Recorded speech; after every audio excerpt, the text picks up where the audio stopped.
මේ සඳුනිටයි පවනිටයි කියන්නේ මේ අපි දාන වීඩියෝ වලට කමෙන්ට් දාන්න එපා ජරා විදියට.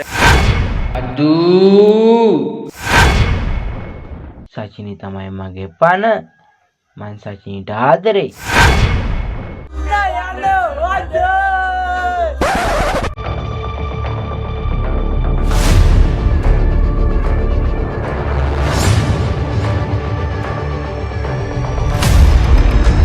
මට හවස ඉස්වාග යන්න මම යන්න